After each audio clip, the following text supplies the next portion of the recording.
¿Qué tal? ¿Cómo les va? Como siempre, un verdadero gusto poder encontrarnos aquí en estos 30 minutos en el cual nosotros le transmitimos toda la información, la más importante que usted necesita saber respecto de la actualidad parlamentaria, no solamente a nivel nacional, sino a nivel local, en una semana muy movida, una semana, la verdad, singular, porque en Corrientes avanzó el proyecto correspondiente a paridad de género, un proyecto que había tenido sanción en la Cámara de Diputados y que el Senado lo venía tratando, lo venía discutiendo internamente. El pasado día jueves, en una reunión de bloque, la Unión Cívica Radical decidió avanzar con unas modificaciones sustanciales, mínimas nada más, pero que mantienen todo el espíritu de dicha norma. De 15 senadores que tiene la Cámara de Senadores en Corrientes, 14 aprobaron y acompañaron dicho proyecto.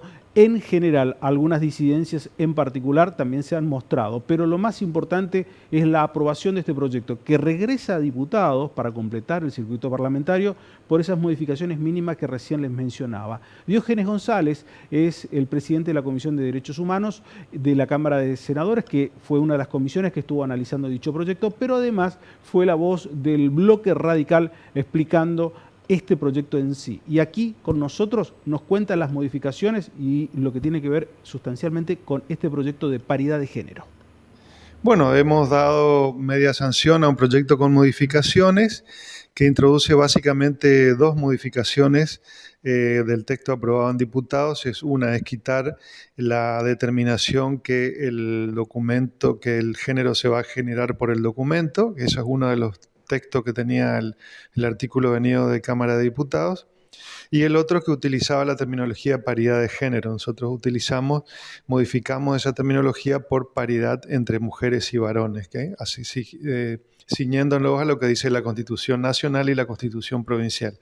Y eso implicó la modificación de una importante cantidad de artículos porque se mencionaba o se repetía este término prácticamente en todos los artículos de la ley. ¿Esto ya fue consensuado con los diputados? Lo hemos conversado con varios de ellos, no con la totalidad, por supuesto, pero sí están en conocimiento de cuáles son las modificaciones que estábamos por hacer. ¿Qué llevó a destrabar esta situación? Llamó la atención que sesionan hoy y no estaba ni siquiera en el orden del día, no había un despacho ya establecido ni publicado. ¿Qué llevó? ¿Cuáles fueron los puntos?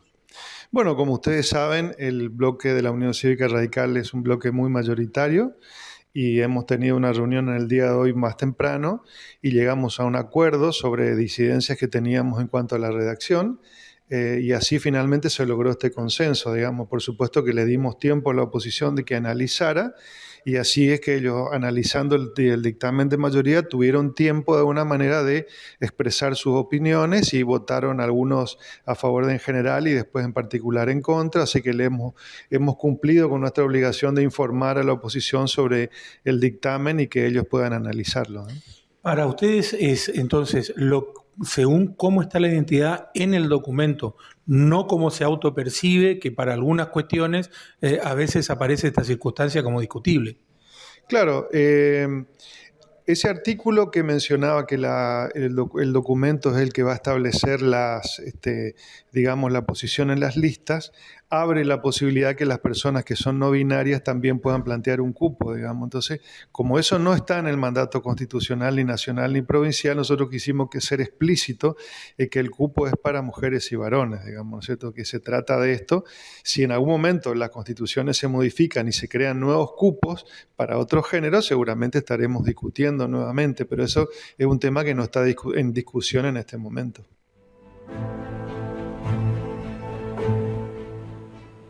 En el Senado de la Nación se está entrando a analizar un proyecto muy interesante, exención para lo que tiene que ver previsional para los bomberos.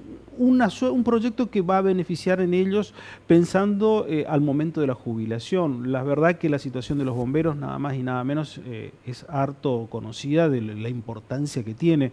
Nosotros lo hemos padecido en la provincia de Corrientes durante el inicio de este año, con el trabajo encomiable que han tenido ellos a través de lo que padecimos de los incendios que se han dado en todo el territorio provincial. Gladys González es senadora de la Nación y esto explicaba sobre este proyecto que busca beneficiar a bomberos voluntarios del país. Es un tema importante para nuestros hombres y mujeres brigadistas que enfrentan el fuego, tener este régimen especial. Y es más allá de la aplicación directa, justamente porque va a ser 57 años para los varones y 50 para las mujeres brigadistas, es jerarquizar y poner en la agenda del Senado un tema que es muy importante y que va a seguir sucediendo lamentablemente frente al cambio climático, frente al calentamiento global, y el eje de toda la gestión de fuego son nuestros hombres y mujeres en el terreno, que son los protagonistas principales de poder combatir el fuego, independientemente de lo mucho que tenemos que hacer respecto de la tecnología, del equipamiento propiamente para los hombres y mujeres, de la organización y la planificación de cada una de las provincias en sus equipos, de la coordinación interministerial. Es un trabajo que cuando suceden cosas como la que sucedió en Corrientes, que es lo que la gente tiene mucho más recordando más en su memoria reciente, la verdad que significa la articulación de todos los niveles del Estado, ¿no? Desde los municipios, las provincias y la nación. Así que fue muy bueno porque fue dos proyectos, uno del oficialismo y el otro de la oposición, que se trabajó sin ningún inconveniente, enriqueciendo con las miradas de todos, y logramos dictaminarlo. Y de hecho, lo que dice el régimen es que no es más de 15 años enfrentando el fuego. El resto de los años de aportes, que son 10 años más, tiene que ser en tareas pasivas.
En Corrientes tenemos un plan y sabemos hacia dónde vamos.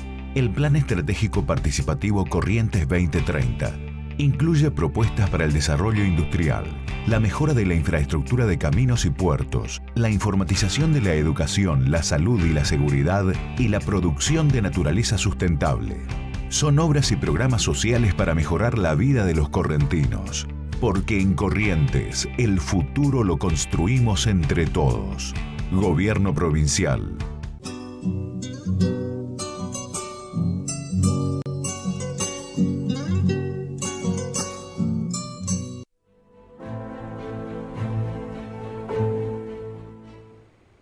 En la última sesión de la Cámara de Diputados de la Nación se avanzó en un proyecto que explicitaba sobre la promoción de la industria,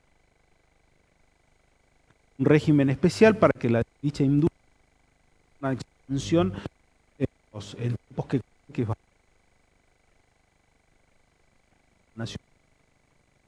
de mejor manera sobre este proyecto.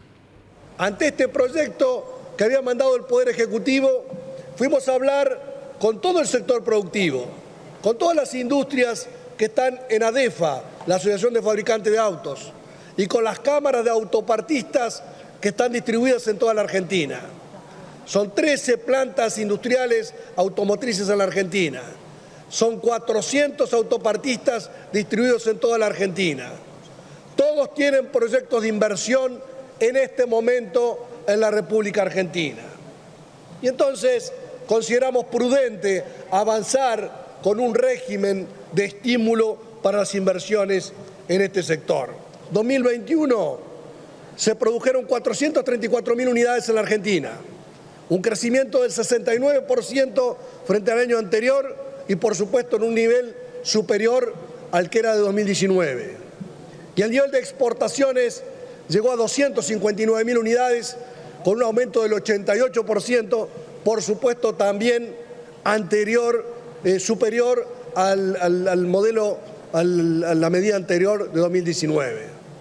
En lo que va de este año, están las estadísticas oficiales se puede ver que el sector hasta el mes de mayo ha tenido un crecimiento del 27% en la cantidad de unidades producidas y de un 27% en la cantidad de unidades exportadas.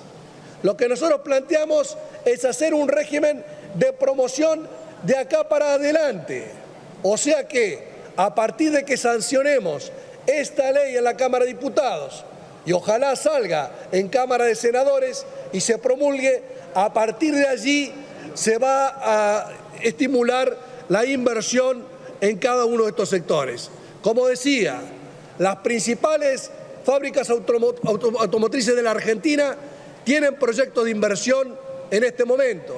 Hemos charlado con ellos, por supuesto, con la Ford, General Motors, Toyota, Honda, Volkswagen, Mercedes, Iveco, Nissan, Scania, FCA, que es Fiat, PSA, Stellantis, que es Peugeot, Citroën. Todas tienen proyectos de inversión en la Argentina, para el mercado interno y para la exportación. Así que por eso nosotros buscamos acordar con el sector industrial de autopartistas, las autopartistas en sí, los sindicatos representativos del sector. Y finalmente tuvimos una serie de audiencias en el plenario de comisiones de la Comisión de Industria y la Comisión de Presupuesto y Hacienda, que es lo que nos permitió arribar a un dictamen.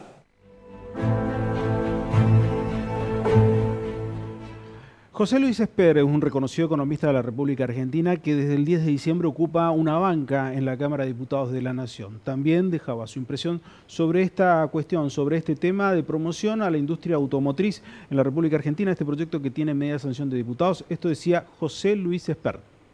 Una vez más, la industria automotriz premiada, como lo viene ocurriendo desde hace por lo menos medio siglo en Argentina. Una industria que en Argentina está en absoluta decadencia. Por eso es que necesita de permanente respiradores artificiales, como lo es este proyecto de ley, que básicamente lo que hace es, con la devolución anticipada del IVA y la amortización acelerada de los bienes de capital, es menos impuestos hoy para, en el caso de la amortización acelerada, más impuestos mañana.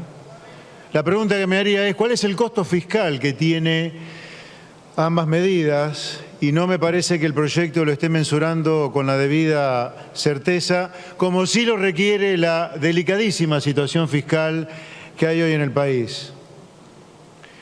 La decadencia del sector automotriz en Argentina es absoluta. Tanto es así que para que Argentina pueda exportar autos tenemos un comercio administrado con Brasil, la única manera por la cual Argentina puede exportar autos. Pero no solo eso, sino que además nos damos el lujo de no cobrar retenciones a las exportaciones de auto, que es una ficción que surge por el comercio administrado y porque Argentina aplica el arancel más alto que permite la OMC a la importación de autos del 35%. O sea, nosotros exportamos autos con cero retención en un sector que los producimos porque tenemos arancel del 35% y porque tenemos un comercio administrado con Brasil. Una aberración absoluta que termina con los consumidores de autos de Argentina, que parece no preocuparnos a nosotros, absolutamente con los bolsillos desfondados por pagar los autos más caros del mundo. Sí, señores.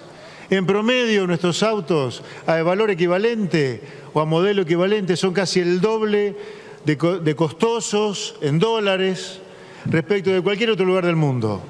Ese es el costo que pagan nuestros consumidores de autos, de los cuales nosotros parecería ser que nos desentendemos cada vez que alguno de ellos compra autos. Y varias advertencias quiero hacerles y hacernos. Brasil ha firmado un tratado que para el caso de los autos se van a importar autos entre el NAFTA y Brasil al 3% de arancel. Con ese arancel de importaciones que vamos a tener que competir desde Argentina nosotros, por lo tanto, esto augura que los niveles de protección y de ayuda al sector automotriz van a ser crecientes. Por lo tanto, nuestros consumidores de autos van a pagar cada vez más caros nuestros autos para sostener la industria automotriz nuestra. Quisiera creer que si esta ley es aprobada, por lo menos para compensar la renta espuria que reciben los productores de autos de Argentina, le vamos a eliminar por completo las licencias automáticas y no automáticas para importar, porque si no esto es servirle en bandeja los bolsillos de nuevo de los consumidores de autos argentinos.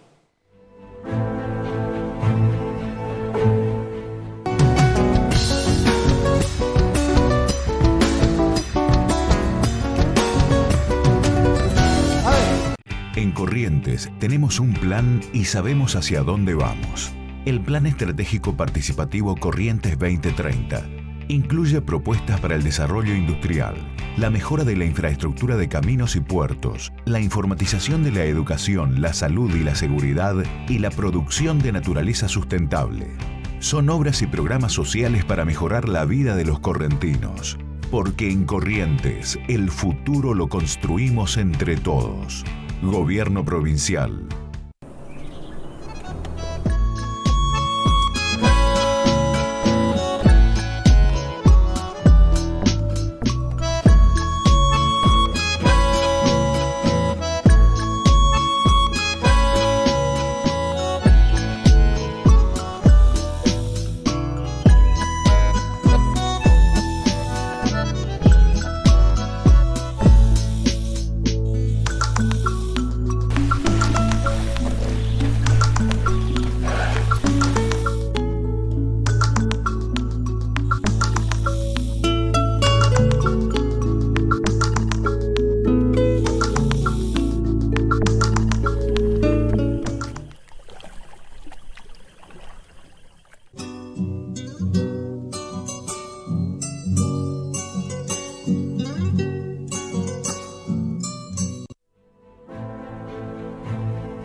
La figura del jefe de gabinete fue creada en la reforma de 1994 a través de la reforma constitucional de ese año en la República Argentina, que uno de los roles preponderantes que tiene es explicar las acciones del gobierno en forma explícita en el Congreso de la Nación. Sobre este punto en particular se explayaron muchos diputados, en particular en la última sesión. María Eugenia Vidal fue muy contundente al solicitar la presencia del doctor Mansur, quien es el jefe de gabinete. Esto decía: la necesidad de que Juan Mansur, el jefe de gabinete, cumpla con el mandato institucional y asista a esta casa a dar las explicaciones correspondientes en relación a la administración.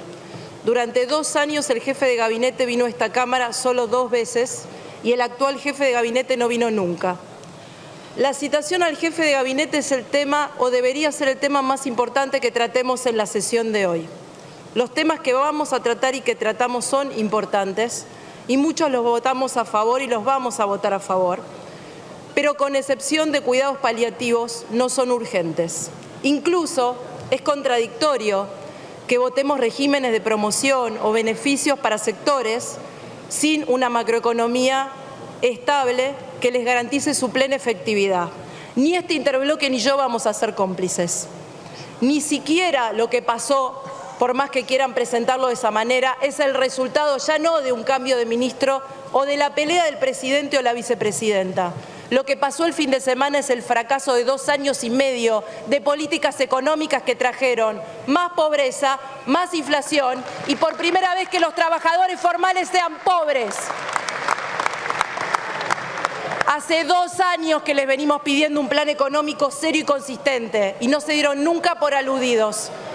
Tienen un presidente que dice y que se ufana de no creer en los planes económicos. Silencio, por favor. No van a poder con gritos tapar la realidad.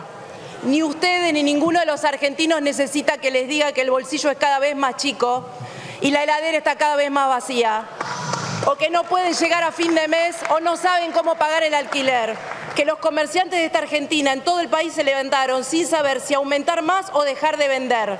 Esa es la realidad, no importa el temario que pongan. Finalmente, no les estoy pidiendo más que lo mismo que ustedes nos pidieron en junio de 2019. Hagan algo, decían. Hagan algo cuando la pobreza era 5% más bajo que ahora. Hagan algo cuando el salario privado era de $930, hoy es de 520. Hagan algo cuando la inflación semestral anualizada era del 49, hoy es de más del 80.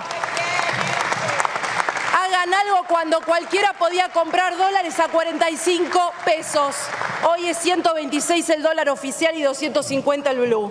No se trata de pasar factura, se trata de usar la misma vara para todos. Que venga el jefe de gabinete, señor presidente, no podemos esperar más. Muchas gracias. Gracias, diputada.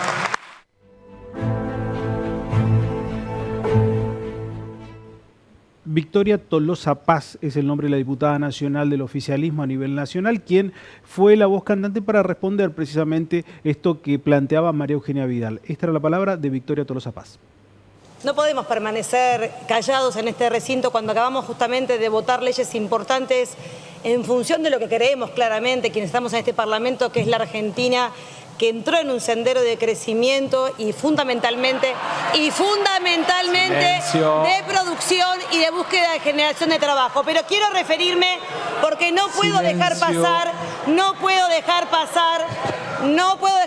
señor presidente, que desde la bancada opositora utilicen el tiempo de un apartamiento para decir en este Parlamento, justamente quien acaba de pedir la palabra, quien fuera responsable de la administración de la provincia de Buenos Aires, que sí dejó a la provincia en niveles de endeudamiento inéditos. Provincia de Buenos Aires, 5.420 millones de dólares, creció un 68% la deuda en la gestión de la exdiputada.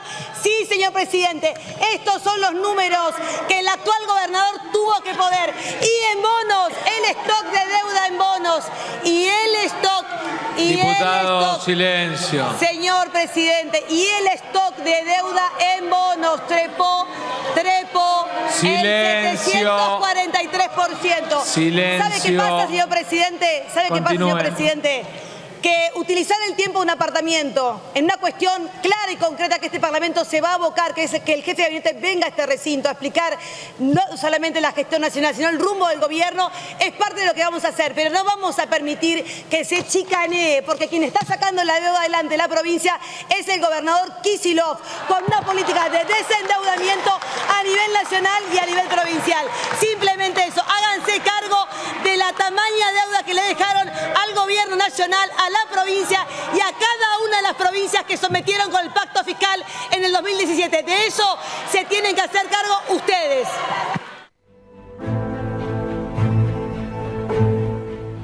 Ese clima es el que se vive permanentemente en la Cámara de Diputados, donde la altisonancia por lo menos va invadiendo a cada uno de los legisladores cuando las cuestiones políticas tienen una notable efervescencia. Bueno, altisonante ha sido también la participación de Ingrid Jeter en esta discusión y esto es lo que decía. La canasta básica alimentaria se incrementó en los últimos 12 meses un 62%. La canasta básica total trepó un 55%. Y eso quiere decir, y es muy importante recalcar, porque es la primera vez que pasa en nuestro país que una persona que trabaja, aporta y está en blanco es pobre. Una familia tipo de un matrimonio con 2 hijos necesita, para cubrir sus necesidades básicas totales, 105.000 pesos. Y un salario promedio en la Argentina llega a 64.700. Es decir, que necesita un salario y medio para cubrir sus necesidades totales básicas. Quiero decir también, y traje para ilustrar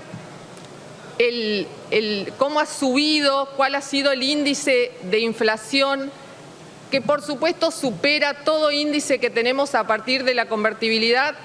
Este es el aumento desde que está Alberto Fernández.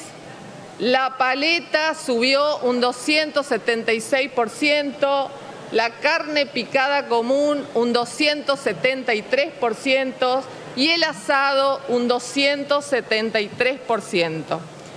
Creo que nosotros, por lo menos en nuestra vida adulta, no hemos tenido un gobierno tan calamitoso como este, sí quizás nuestros adultos, porque nunca dejo de recordar cuando mi padre me decía lo caótico que era vivir en el gobierno de Isabel Perón.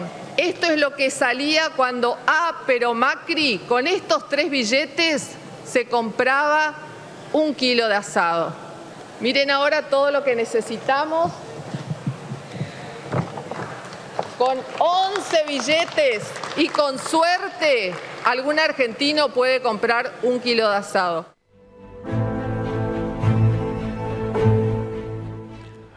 Es indudable que en la provincia de Corrientes la discusión la semana venidera va a pasar por el tratamiento de la Cámara de Diputados respecto a la paridad de género. Si le darán un tratamiento rápido porque gran parte del consenso ya se ha logrado, especialmente dentro del ámbito del oficialismo, y podría salir la semana venidera, esa es una de las discusiones que se verá en el transcurso de los próximos días. Y por el ámbito nacional, obviamente que los movimientos políticos tienen al Congreso como lo que se denomina caja de resonancia, el ámbito propio de discusión de los temas importantes de la República Argentina y de las cuestiones políticas. Todo eso usted, como siempre, tiene aquí en el Parlamento un resumen de lo más trascendente que aconteció en las últimas jornadas parlamentarias, tanto en el Congreso de la Nación como en la legislatura correntina. Por eso la invitación queda bien marcada para el próximo programa a encontrarnos y tener precisamente el resumen de lo que usted necesita saber de lo que acontece en el Parlamento a nivel nacional y provincial. Muchas gracias.